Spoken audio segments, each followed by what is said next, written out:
Assalamualaikum warahmatullahi wabarakatuh.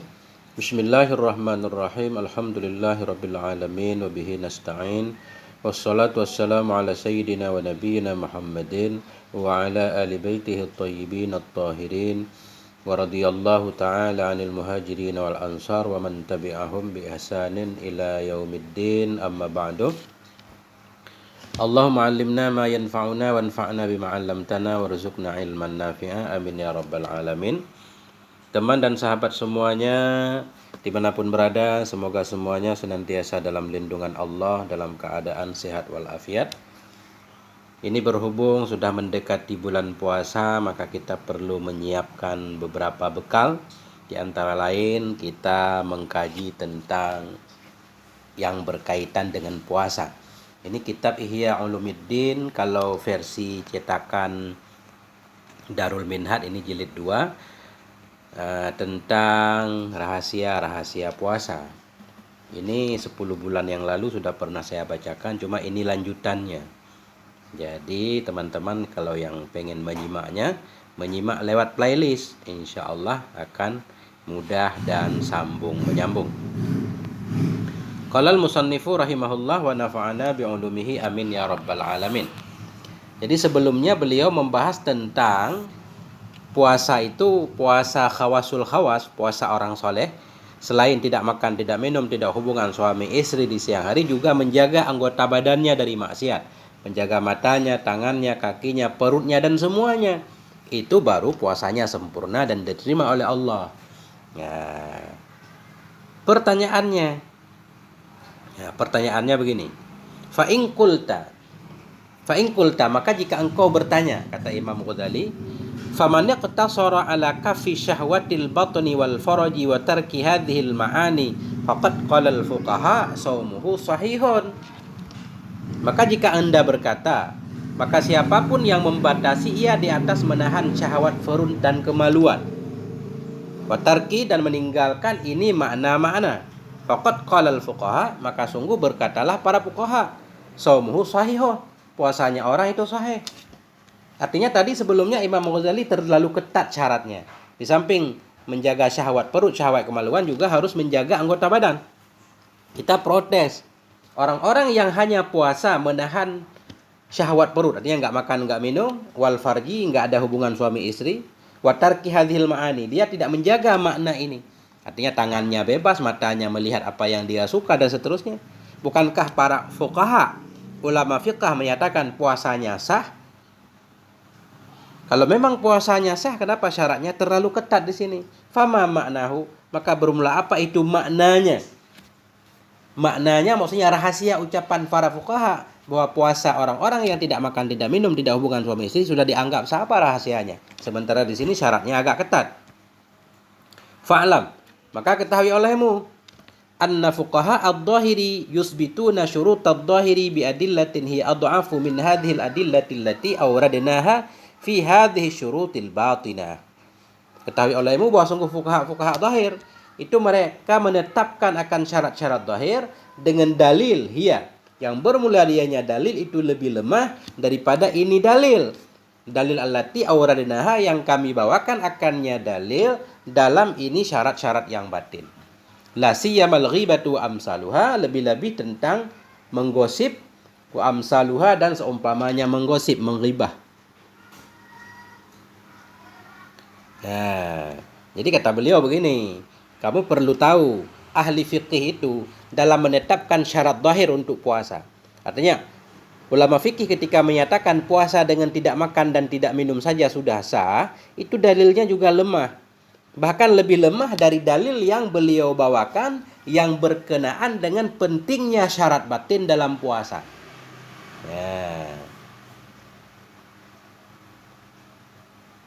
Artinya sebagaimana banyak dalil yang menyatakan pentingnya syarat batin puasa walaupun agak lemah, dalil ulama yang menyatakan puasa itu sah walau hanya dengan tidak makan, tidak minum, walaupun anggota badannya bebas melakukan dosa, para ulama fikih menyatakan sah, dalilnya lemah juga. Cuma kenapa ulama fikih mengambil dalil itu?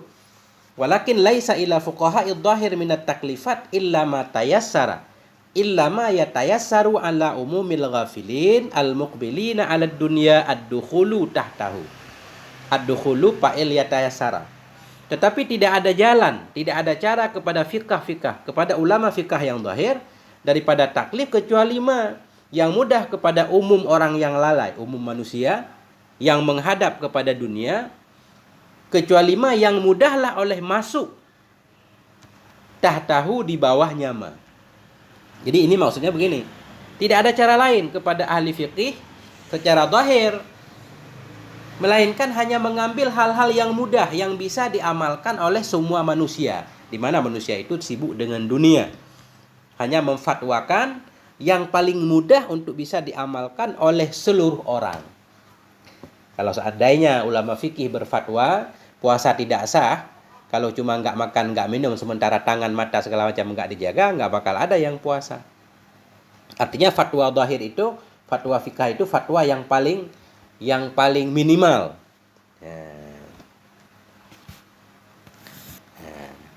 Jadi makanya dalam kitab fikih kita baca nanti kadang ada yang puasa sah tapi walaupun nggak ada pahalanya.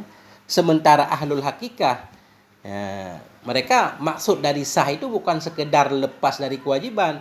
Tujuan sahnya supaya diterima tujuannya supaya sampai kepada Allah dan seterusnya nanti.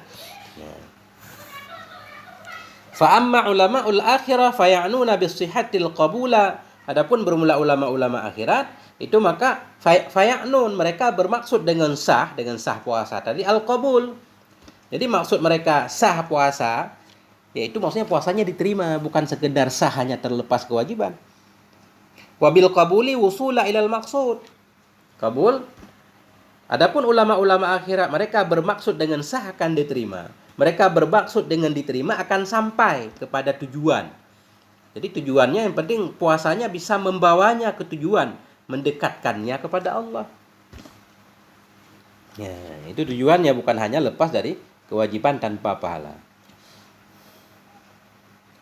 Di mana juga maksud dengan diterima yaitu sampai kepada tujuan. Tujuan puasa yaitu tatakun. Jadi tujuan puasa itu supaya bertakwa. Bukan hanya lepas dari kewajiban perintah Allah. Wa yafhamuna annal maqsuda minas shaumi at-takhalluqu bi khalqin min akhlaqillahi azza wa jalla wa huwa as-samadiyatu. Dan mereka memahami, mereka di sini ulama akhirat memahami oleh mereka bahwa sungguh tujuan dari puasa itu takhalluk, berakhlak. Takhalluk di sini tahalli, menghiaskan diri, bi khalqin dengan satu akhlak min akhlaqillah, dari akhlak Allah azza wa jalla. Wa huwa dianya akhlak Allah antara lain itu as-samadiyah. Jadi ulama akhirat itu maksud mereka berpuasa yaitu supaya bisa meneladani Allah dari satu nama dari nama-nama Allah. Salah satu nama Allah As-Samad, Samadiyah. Arti Samadiyah itu tidak makan, tidak minum, salah satu artinya.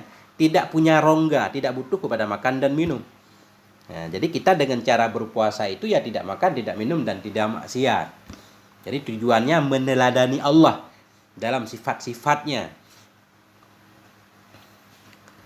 Itu tujuan pertama. Wal iqtida'u bil malaikati fil kafi anis syahwati bihasabil imkan. Jadi iqtida'u ini kita atah kepada takhalluk. Jadi kita ulang, mereka ulama akhirat itu memahami tujuan dari puasa itu yang pertama berakhlak dengan akhlak Allah, yaitu as-samadiyah. Yang kedua al-iqtida'u, mengikut dengan malaikat fi kafi anis syahwat, dalam menahan diri dari syahwat bihasabil imkan, sebisa mungkin.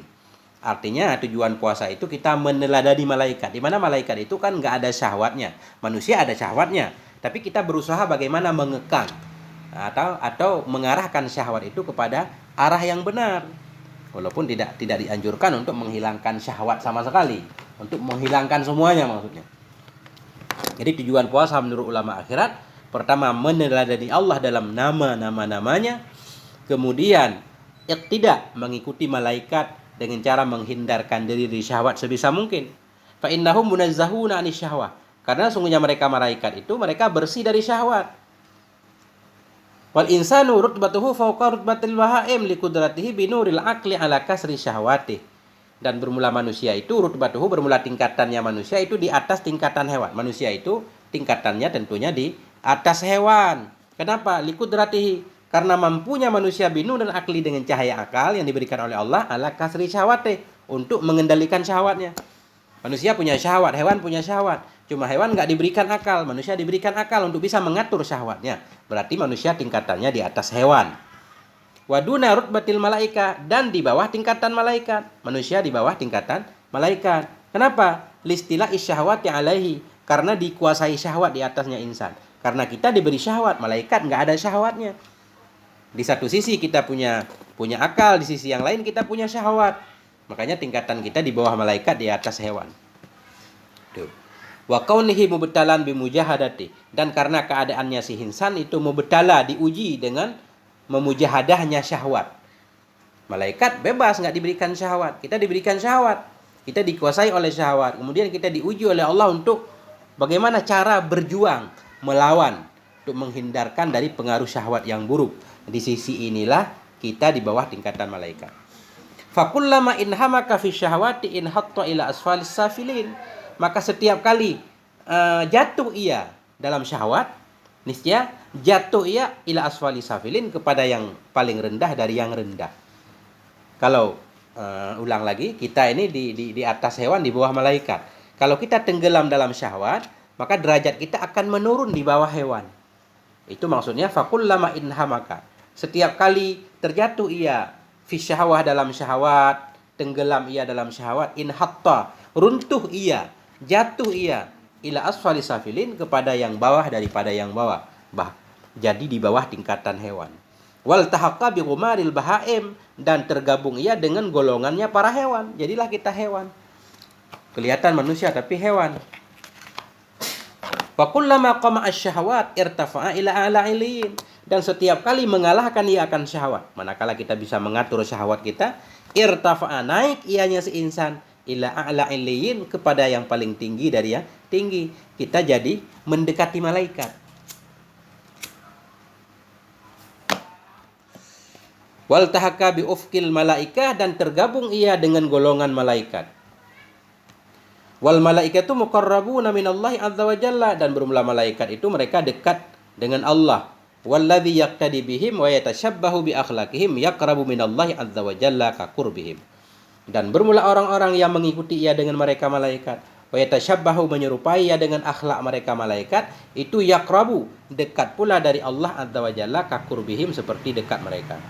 Kalau kita malaikat itu makhluk yang bersih dari syahwat, dekat dengan Allah. Kalau kita bisa meneladani malaikat, menyerupai malaikat, maka kita akan dekat juga dengan Allah. Fa inna syabiha minal qarib qarib, karena yang menyerupai dari yang dekat itu dekat. Jadi maksudnya begini, menyerupai dari yang dekat. Malaikat dekat dengan Allah. Kalau kita dekat dengan malaikat, otomatis kita juga dekat dengan Allah. Jadi dekat di sini tentunya bukan dengan tempat. Walaisal qurbu sama bil makan bal bis sifat. Tidaklah dekat di sana itu dengan makan, karena Allah laisa lahu makanun wala jihatun. Allah tidak bertempat, tidak berarah segala macam. Jadi mendekati kepada Allah bukan dengan tempat, bal bis sifat, tetapi dengan sifat. Ya, malaikat enggak punya hawa nafsu, kita berusaha untuk menghindarkan dari nafsu-nafsu yang buruk. Nggak makan, nggak minum di bulan puasa, kita nggak makan, nggak minum, dan seterusnya. Jadi sama dalam sifat, bukan tempat.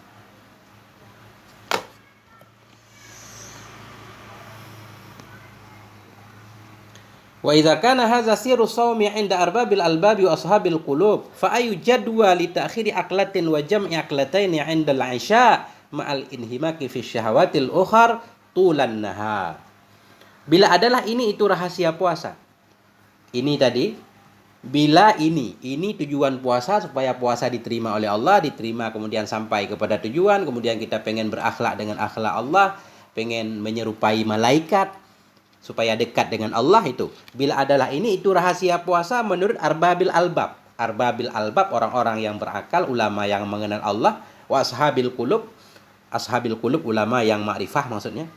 Bila adalah ini itu rahasia puasa menurut orang-orang yang berakal dan ulama-ulama hati, ulama-ulama yang mengenal Allah, fa'ayyu jadwa, maka apa faedah? Jadwa ini artinya faedah.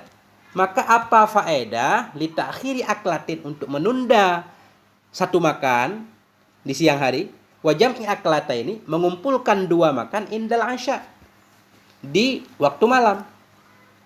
Tujuan puasa untuk mendekat kepada Allah. Kalau itu tujuan puasa, Apa faedah kita menunda makan? Siang doang kita nggak makan karena puasa, kemudian malamnya malah makan 2 kali. Artinya makan siang, kan puasa itu nggak makan siang, pagi udah sahur, maghrib udah berbuka, zuhur kita nggak makan, kita tunda makan, kita pindahkan ke malam lagi, nanti kita memperbanyak makan di malam.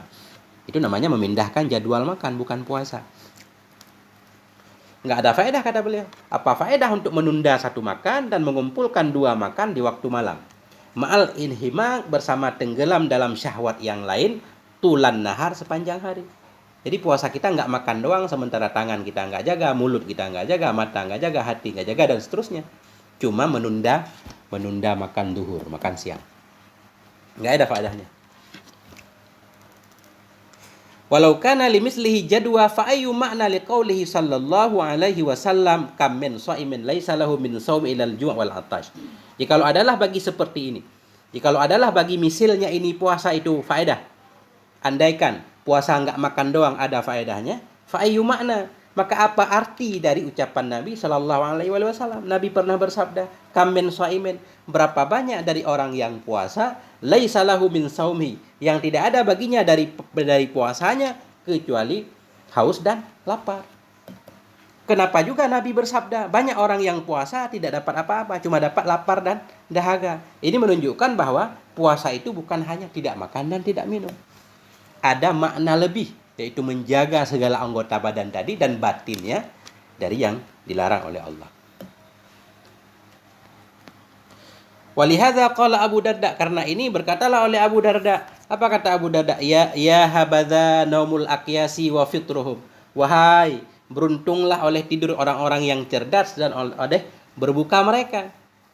Kaifa yaghbanuna shaumal hamka, bagaimana mengungguli oleh mereka akan puasa orang bodoh, dan sahrahum, akan begadang mereka. Jadi Abu Hurairah berkata, tidur orang cerdas, tidak puasanya orang yang cerdas, orang yang berakal itu lebih baik.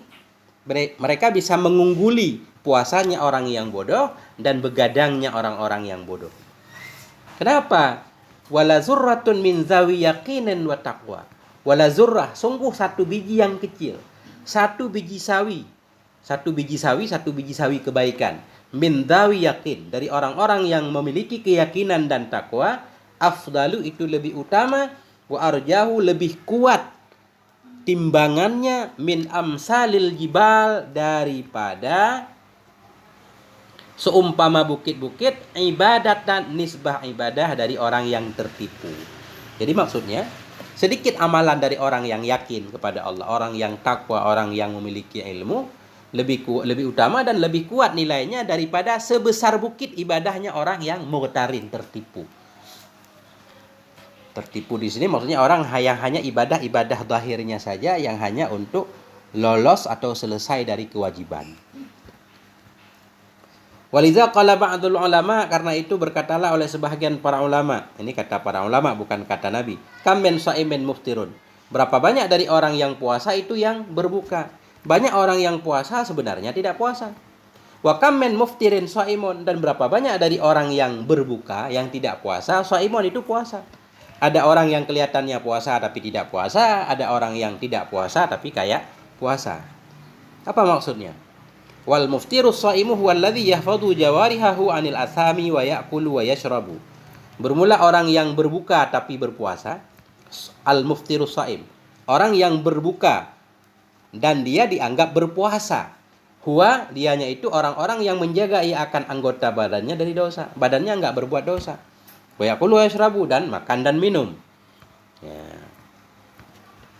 Wasaimul muftir, dan orang yang puasa yang berbuka itu alladzi yaju'u, orang-orang yang lapar ya, wa ya'tushu, dan haus ya, wa yatlaqu jawariyahu, dan membebaskan ia akan anggota badannya.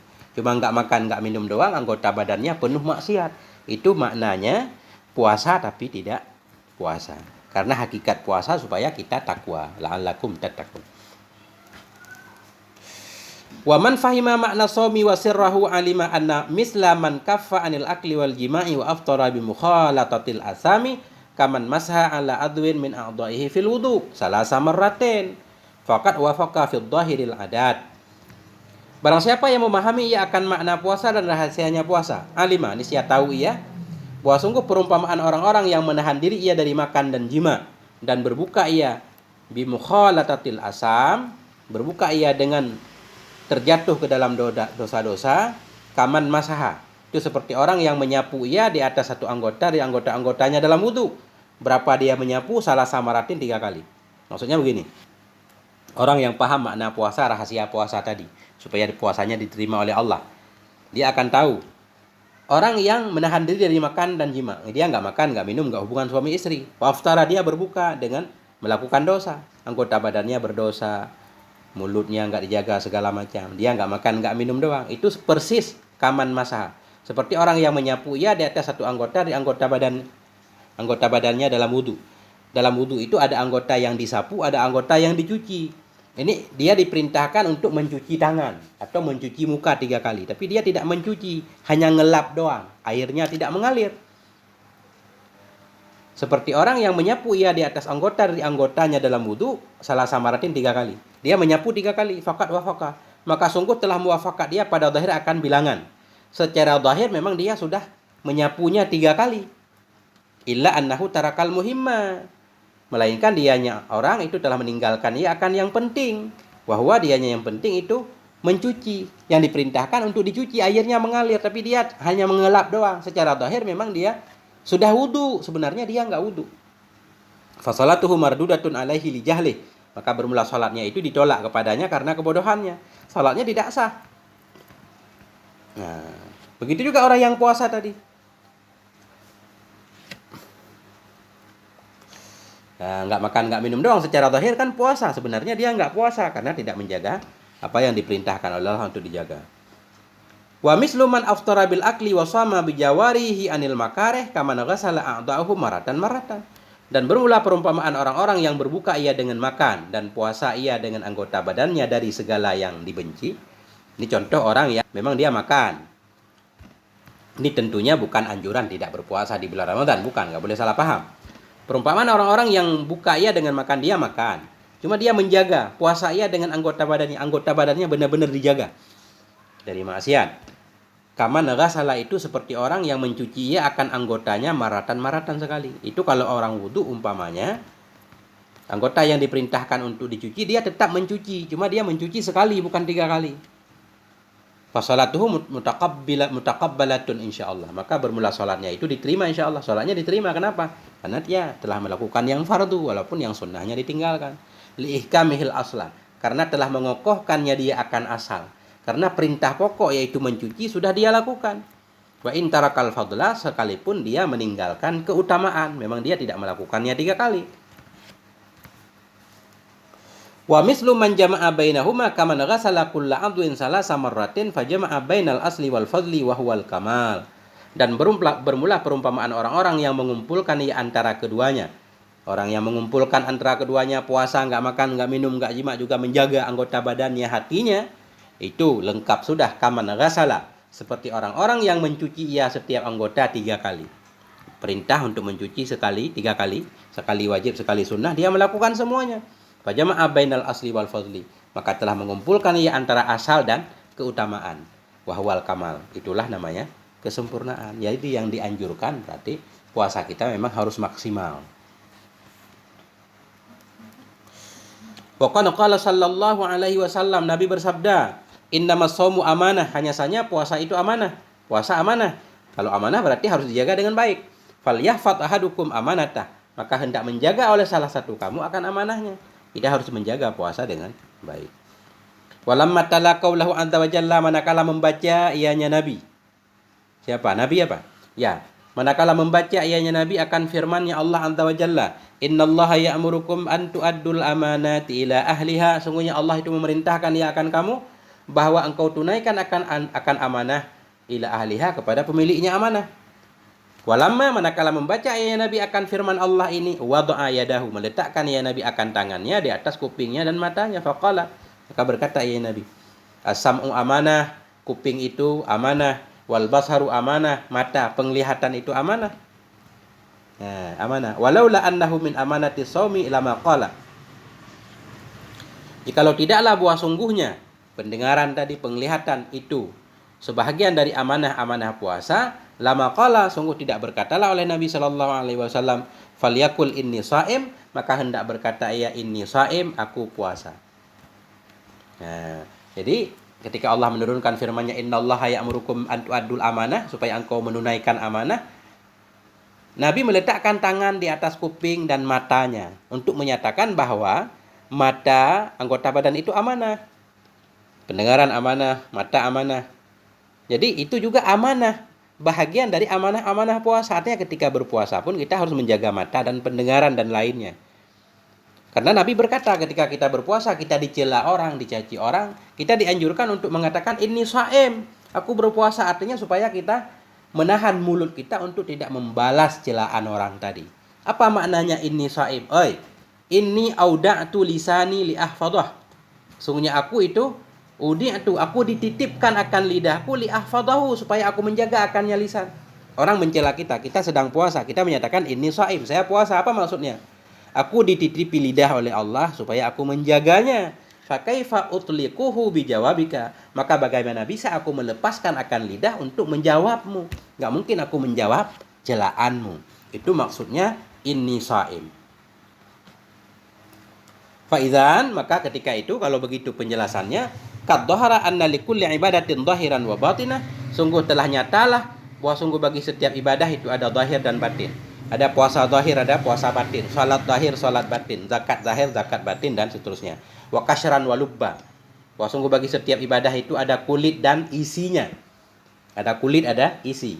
Wali kusuriha darajatin, wali kusuriha darajatun.